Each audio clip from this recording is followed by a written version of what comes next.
Assalamualaikum warahmatullahi wabarakatuh. Halo semuanya, kami dari kelompok 7, Rombel Akuntansi 24H.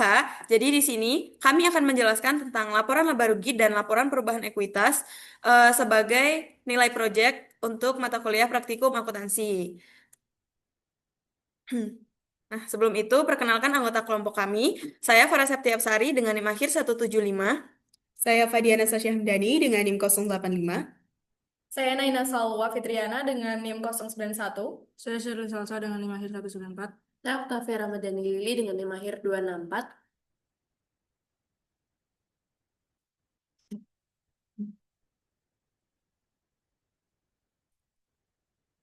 Oke, jadi yang pertama yaitu kita harus tahu dulu nih laporan laba rugi itu apa sih? Jadi laporan laba rugi adalah laporan yang menyajikan pendapatan, beban, dan laba atau rugi suatu entitas selama satu periode akuntansi. Jadi di laporan laba rugi ini tuh menunjukkan berapa banyak perusahaan itu dapat uang dari penjualan, terus berapa banyak biaya yang dikeluarkan, terus akhirnya nanti bakal ketemu laba atau rugi di satu periode tersebut. Nah, dalam laporan ini, itu menggambarkan seberapa efektif perusahaan menghasilkan keuntungan dari aktivitas operasionalnya. Jadi fungsi dari laporan laba rugi ini tuh buat ngelihat seberapa bagus sih perusahaan itu dalam bekerja selama satu periode itu, dalam menghasilkan keuntungan dalam kegiatan sehari-harinya. Nah, jadi kalau misal mau tahu nih perusahaan ini tuh untung atau malah rugi, itu tuh ngelihatnya bisa dari laporan laba rugi ini. Lalu yang selanjutnya yaitu ada tujuan dari laporan laba rugi. Yang pertama itu menilai kemampuan perusahaan menghasilkan laba. Jadi kita tuh bisa lihat nih apakah perusahaan ini tuh benar-benar bisa menghasilkan laba atau justru malah mereka tuh rugi gitu. Lalu yang kedua itu mengetahui efisiensi biaya operasi. Nah, kita bisa tahu biaya yang dikeluarkan itu udah efisien atau belum atau justru malah terjadi pemborosan. Lalu yang ketiga itu menjadi dasar evaluasi kinerja manajemen. Nah, di laporan laba rugi ini tuh kita bisa menilai apakah manajemen itu sudah bekerja dengan baik atau belum. Lalu yang terakhir itu menjadi bahan pertimbangan untuk pengambilan keputusan. Jadi, misal kita mau investasi atau mau mengembangkan usaha, itu tuh kita bisa putuskan lewat laporan laba rugi ini karena di sini tuh ada data-data dari laba atau ruginya kita kan. Nah, jadi intinya laporan laba rugi itu tuh menjadi alat buat ngelihat kondisi perusahaan dan untuk mengambil keputusan ke depannya. Materi selanjutnya akan dijelaskan oleh rekan saya.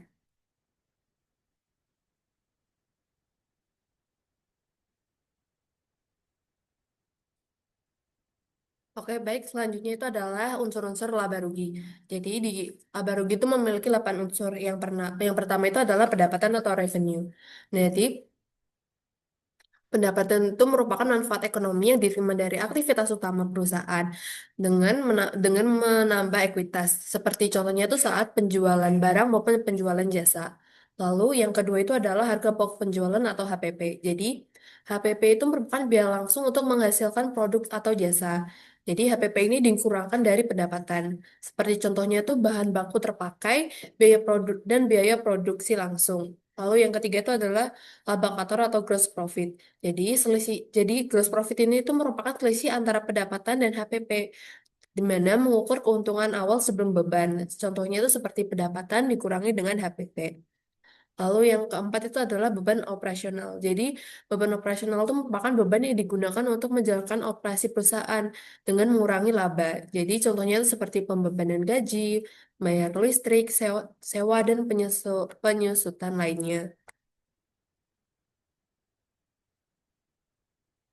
Lalu, yang kelima itu adalah pendapatan lain-lain atau opsional. Jadi, pendapatan lain-lain itu merupakan pendapatan yang tidak berasal dari aktivitas utama. Seperti contohnya itu seperti pendapatan bunga, keuntungan dan keuntungan selisih kurs. Lalu, yang keenam itu adalah pendapatan lain-lain atau pendapatan opsional. Jadi pendapatan lain itu merupakan beban di luar kegiatan utama perusahaan. Contohnya itu seperti beban bunga dan rugi penjualan aset. Lalu yang ketujuh itu adalah laba atau rugi sebelum pajak. Hal ini merupakan opsional. Jadi penjelasannya itu Laba atau rugi itu merupakan hasil laba operasional ditambah pendapatan lain dikurangi dengan beban lain. Seperti contohnya itu adalah laba operasional ditambah dengan pendapatan lain dikurangi dengan beban lain. Lalu yang ke-8 itu adalah laba atau rugi bersih.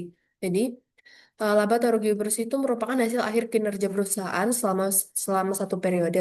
Contohnya itu seperti pendapatan dikurangi HPP, dikurangi beban operasional, dikurangi beban lain-lain, ditambah dengan pendapatan lain-lain.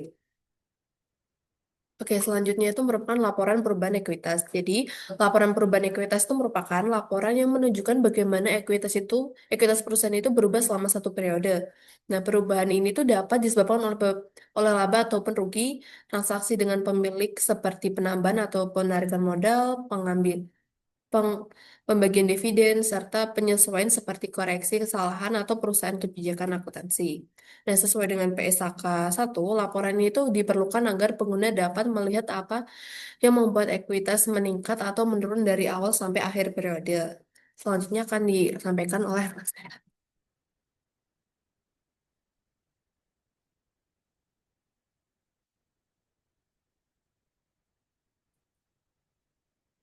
Baik, selanjutnya kita akan membahas tentang tujuan dari laporan perubahan ekuitas. Sebenarnya, tujuan dari laporan perubahan ekuitas itu ada banyak, namun kita ringkas menjadi 6 poin. Yang pertama adalah menjelaskan sumber perubahan ekuitas. Yang kedua, untuk memberikan informasi kepada pemilik dan investor. Yang ketiga, untuk menilai kinerja perusahaan. Yang keempat, untuk memisahkan perubahan ekuitas akibat transaksi dengan pemilik. Yang kelima adalah untuk membantu pengembalian keputusan ekonomi. Dan yang keenam, untuk memberikan transparansi. Selanjutnya, kita akan membahas tentang unsur-unsur yang ada dalam laporan perubahan ekuitas. Yang pertama adalah modal awal. Modal awal adalah ekuitas yang dimiliki oleh pemilik pada awal periode pelaporan. Ini akan menjadi dasar perhitungan dalam perubahan ekuitas. Kemudian, yang kedua adalah laba bersih atau rugi bersih. Ini merupakan hasil dari laporan laba rugi pada periode yang berjalan. Nantinya, apabila perusahaan dalam kondisi laba, maka akan menambahkan ekuitas, dan apabila perusahaan dalam kondisi merugi, maka akan mengurangi ekuitas. Selanjutnya adalah setoran modal tambahan. Ini merupakan tambahan investasi dari pemilik yang dapat memperbesar ekuitas. Tidak selalu ada, namun eh, pemilik dapat menambahkan modal dalam periode berjalan. Kemudian yang keempat ada PRIV atau pengambilan pribadi oleh pemilik. Ini adalah pengambilan oleh pemilik untuk keperluan pribadinya, dan tentunya PRIV ini akan mengurangi ekuitas. Selanjutnya yang terakhir adalah modal akhir. Modal akhir merupakan ekuitas pemilik pada akhir periode setelah semua penambahan dan pengurangan yang terjadi. Next, kita akan membahas tentang contoh penyusunan laporan laba rugi dan laporan perubahan ekuitas, dan kita mengambil contoh pada PT Jaya Sentosa yang merupakan perusahaan dagang. Oke, yang pertama, dalam menyusun laporan laba rugi, data pendapatan dan beban itu bisa dipindahkan dari kolom worksheet laba rugi atau income summary ke format laporan laba rugi sesuai pos akunnya. Dan apabila kita tidak membuat worksheet, maka kita bisa menambahkan dari daftar saldo neraca saldo setelah penyesuaian dimulai dari nomor akun 4, 5, 6, dan seterusnya. Oke, selanjutnya akan dijelaskan oleh rekan saya.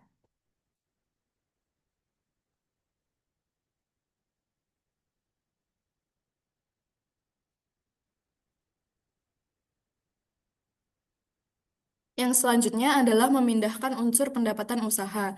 Nah, seperti yang sudah dijelaskan sebelumnya, kita tahu kalau data-data tentang pendapatan usaha dan juga beban itu dapat diambil dari worksheet atau juga neraca saldo setelah penyesuaian. Nah, yang pertama di sini kita memasukkan unsur pendapatan usaha dari worksheet ke laporan laba rugi. Di sini kita memasukkan unsur yang mencakup sales dan juga freight collected, light feed collected sebagai penambah pendapatan. Selanjutnya, kita juga memasukkan akun pengurang penjualan atau akun pengurang pendapatan, yaitu sales discount dan juga sales return. Nah, setelah memasukkan angka-angka di sini, nanti akan didapatkan net sales atau eh, penjualan bersih. Nah, setelah itu kita juga memindahkan unsur COGS atau cost of goods sold atau juga harga pokok. Nah, cost of goods sold ini dicantumkan dalam laporan laba rugi untuk menghitung laba kotor atau yang disebut juga gross profit, yaitu selisih antara penjualan bersih dan juga biaya perolehan barang yang dijual. Nah, di sini akun yang dimasukkan meliputi ada cost of goods sold dan juga freight paid. Kemudian kita mengurangkan purchase discount apabila memang ada dalam kegiatan perusahaan. Nah, selanjutnya hal-hal tersebut nanti akan ditambah dan eh, dikurangkan dengan laba sebelumnya yang akan menghasilkan laba kotor atau gross profit. Selanjutnya adalah kita perlu memindahkan seluruh beban operasional yang terjadi sebagai pengurang laba kotor. Nah, di sini beban operasional ini merupakan seluruh kegiatan utama perusahaan. Di sini kita bisa melihat contoh-contoh beban operasional yang terjadi dalam PT berikut. Contohnya ada advertising expense, ada utility expense, dan juga rent expense, dan sebagainya. Nantinya seluruh beban-beban ini akan dijumlah dan kemudian akan menghasilkan net operating income atau disebut juga laba operasional bersih, yaitu laba yang diperoleh dari kegiatan utama perusahaan setelah pendapatan dan beban operasional diperhitungkan. Nah, akan tetapi belum dikurangkan beban non-operasional dan juga belum dipotong pajak. Materi selanjutnya akan dijelaskan rekan saya.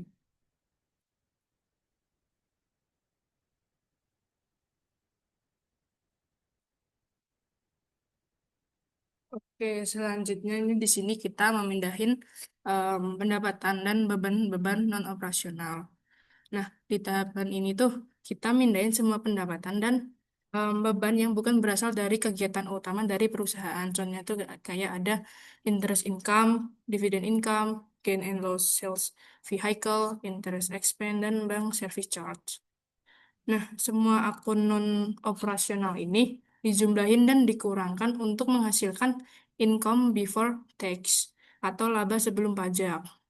Nah, pemindahan ini tuh bertujuan agar laporan laba rugi itu dapat memisahkan hasil usaha utama dengan kegiatan sampingan, sehingga perhitungan laba bersih itu lebih tepat dan sesuai kaidah dengan penyajian laporan keuangan. Nah, di langkah terakhir itu tuh kita mindahin income tax expense atau beban pajak penghasilan. Nah, pengurangan ini tuh akan menghasilkan income after tax atau laba setelah pajak. Jadi di sini tuh kita mastiin bahwa laporan laba rugi itu tuh benar-benar menunjukkan labanya bersih setelah kewajiban pajak itu tuh dipotong. Lalu yang di sini ada laporan perubahan ekuitas. Nah, di sini tuh laporan itu menunjukkan perubahan modal perusahaan selama satu periode. Yang pertama tuh kita mulai dari saldo awal ekuitas, yaitu angka yang diambil dari neraca tahun sebelumnya. Nah, yang di sini kita tandain sebagai poin A. Lalu masuk ke poin B, itu ada penambahan modal. Nah, kalau perusahaan mengeluarkan saham baru, di contoh ini tuh nilainya 0. Jadi tidak ada penambahan. Lalu di poin C, di sini ada dividen, yaitu pembagian laba kepada pemegang saham. Nah, dividen ini tuh di perubahan modal justru mengurangi dari modal awal. Nah, untuk mendapatkan saldo akhir, modal akhir, di sini kita pakai rumus aja A plus B plus C atau A plus B karena dividen ini mengurangi, jadi kita kurangkan aja. Nah, nanti hasil akhirnya ini adalah angka yang menunjukkan modal akhir setelah kita akumulasi semuanya. Oke, sekian penjelasan mengenai laporan laba rugi dan laporan perubahan ekuitas dari kelompok 7. Terima kasih atas waktunya. Wassalamualaikum warahmatullahi wabarakatuh. Tepuk tangan. Udah, gitu doang. Udah.